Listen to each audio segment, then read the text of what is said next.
Back with you, it's Hail Varsity Radio. We're here at Lucas Oil Stadium. Chris Schmidt, Elijah Herbel. We say hi to the athletic director, Trev Alberts. It's good to see you again. Good to see you. Well, how kind of started off the interviews? We're blinking and summer's done, so how was the summer? Well, summer was great. I think we got a lot of good work done. Had a little chance to kind of reset a little bit, obviously, as we're getting started here for the fall. But I think it was a productive summer all across the athletic department, and I think by and large we have some momentum, and now we got to capitalize on it. Yep, momentum's big, and you know it as well as anybody as a great player. And let's kind of hone in on the topic of momentum, and you look at the opportunity with this football schedule in Minnesota, the opener here. I want to go there, and just your thoughts on the magnitude of that opportunity. Well, it's a great opportunity. Obviously, Minnesota's got a great football team, and Coach Fleck has done a really good job there, and they've had a lot of success against us. And so, you look at it two different ways. You can look at that first game and say, man, do we really want to play a conference opponent week one on the road? But I think it also can help in the sense that it gets the attention of your team. Summer might be a little bit different. There's no sort of easing into the college football season right away. A Western opponent on the road. Certainly a great football team, but a great opportunity for us too. Yeah. It's Nebraska Athletic Director Trev Alberts with us here on Hail Varsity Radio. And Trev, whenever you think about the opener, I know players, there's nervous excitement that comes along with starting the season in that way. And I want to get your take now that you're an athletic director. Do you still get that same nervous excitement whenever you think about the start of a football season? Oh, a little bit. You sort of live vicariously through those young men. You remember back to the days, and most importantly, you just want to see them be successful. I would sort of, hurt me over the years is to know that a lot of these young men have not had the type of experience that a lot of former players in Nebraska have had, where you got to enjoy having a level of success and a momentum and that was really special in our state. And so I want to see Jeff Sims, and I want to see Luke Reimer, and I want to see those guys have the opportunity to enjoy success in a way that's really meaningful for them.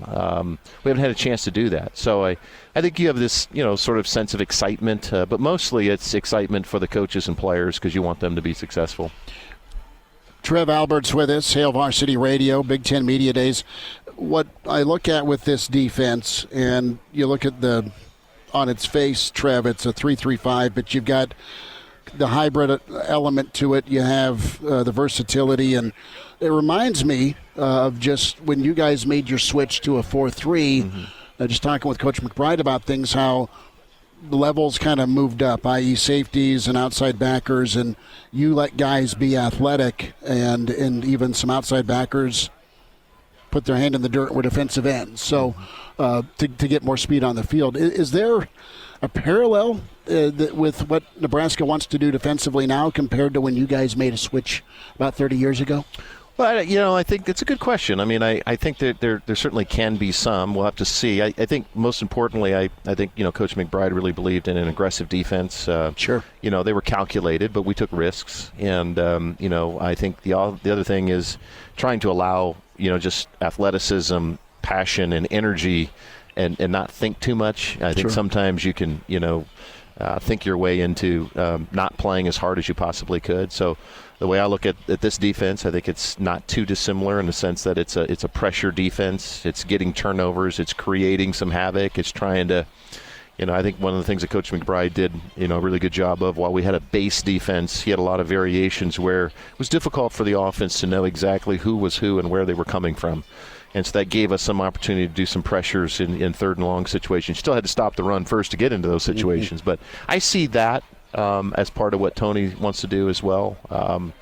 I've said this before, but I remember back in my previous career doing a lot of Rocky Long games, and I hated doing them because as I looked at my chart trying to call the game, defenses were really hard because I didn't know who these people were because they were so versatile and interactive. They could move to different positions. They all kind of about the same size.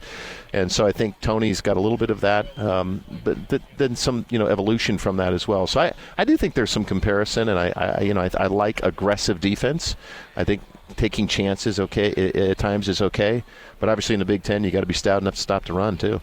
Well, and you look at just looking back at some of the Syracuse numbers, they were good against the run, and if they gave up, God forbid, a 7-yard gain, there was a TFL that soon followed, so kind of evened out a lot of times anyway, at least some of the clips I saw, to 3rd and 7, 3rd and 8. You get him in that 3rd down and long situation. So, it'll be interesting to see.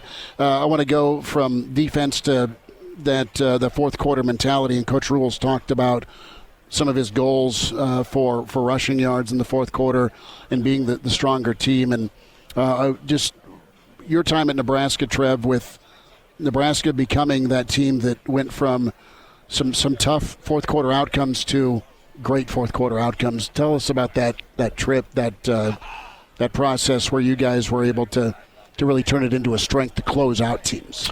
Yeah, it was really our focus, and I think part of what, if you want to be the most physical team on the field, that doesn't always show up in the first quarter, right?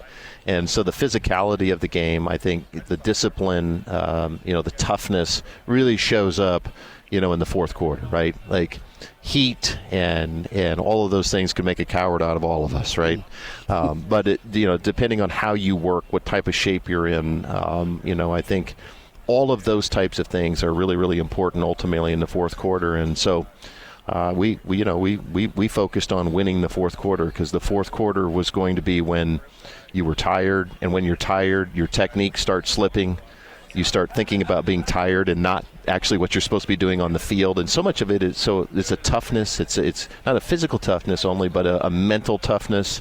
And I think part of that is developed through practice and the way you approach it. And I think that's where Coach Rhule is focused. It's Nebraska Athletic Director Trev Alberts with us here, Hail Varsity Radio. He sits down with Schmidt in Indianapolis. I'm back in the studios of KFOR holding down the fort in Lincoln. And Trev, I want to zoom out here for a second and discuss two big changes occurring just to the northeast of the stadium here this offseason. The first being the brand new practice facility, and the second being natural grass practice fields. And that's where I want to focus in here for a second. There was a great video posted up last week of those turf fields being installed. What's your reaction to that? I know a lot of former football players and current football players seem to think that natural grass fields are the way forward. Well, Coach Rhule had access to a lot of information, during his time in the NFL and relative to player safety and injuries and, the amount of time that you're spending. It doesn't mean that, if you play games on turf, but if you spend all of your time, on an artificial surface, a little bit more wear and tear. And so, again, the things that I just love about Coach Rhule, student-athlete centered, what can we do, to help them in recovery, make sure that we're doing everything we can from a health and safety perspective. And so from his perspective, he believes he has the data to back it up, that if we're going to spend a lot of time practicing, having additional time on natural surface is really good for the players and good for their health and their recovery. And so we certainly want to support anything that would help our players recover. Trev, we get you out of here shortly, and thanks for your time, being generous with us. A thought on the Big Ten as a whole is it's a league that has been represented well in the postseason with the playoffs. It's a league that no doubt will have options and opportunity as the playoff expands. But as you look at the league going into this year and beyond, how do you feel it will be positioned with the addition of USC, UCLA, and then even news about Colorado today trying to move out again? I mean, what do you have in mind here with where the Big Ten may head, at least from a stance of maybe even adding some more teams? Well, I look at just variables around it, and this is where I feel comfortable. First of all, I think Tony Petitti is a really competent commissioner, and I think he has necessary relationships in the college space that'll be really important to us. So I think we have good leadership. That's important. Number two, I think as we think about an expanded college football playoff, I think that's going to be good for the Big Ten. And so our job now is to understand, okay, how do we take advantage of an expanded 12-team playoff, and how do we ensure that we have the most Big Ten teams that we possibly can in the playoff? I think as you look at our television deals, the reality is, and I think our fans are going to get a real chance to see this as you go forward and you see NBC and CBS and Fox, a little bit like the NFL and even NBA, cross-promotional NFL games promoting the college games. I think the brand building through our linear television partners is going to be really, really important. So we'll see where the rest of it goes. But I think if you start with that level of strength, no matter what happens, I think, first of all, the University of Nebraska, but by extension, the Big Ten Conference is extremely well positioned to do whatever college football or intercollegiate athletics through the NCAA brings our way. It's going to be a triple header. I mean, it's just a great showcase. It really is. I mean, it's we've talked about that. I mean, you think about the Masters. You have to not just look at the network you're partnering with, but what are the other pieces of inventory that they have, whether it's the Kentucky Derby. I mean, I think they unveiled the first NBC game on the Derby. Yeah. I mean, those are the types of things that add to your fan base, builds your brand. Traditional college football fans may not be watching, be watching the Kentucky Derby now, are getting access to the Nebraska brand. So I think it's really important. I think it's going to be good for us. I think it's great for our student athletes who are also building their personal brands in this new world. Okay, I look at the Ring of Honor, and we'll get you out on this. And I want to have you draft one of the running backs. All right. Are you taking Eric Dickerson? Are you taking Marshall Faulk? Or are you taking Edgerrin James?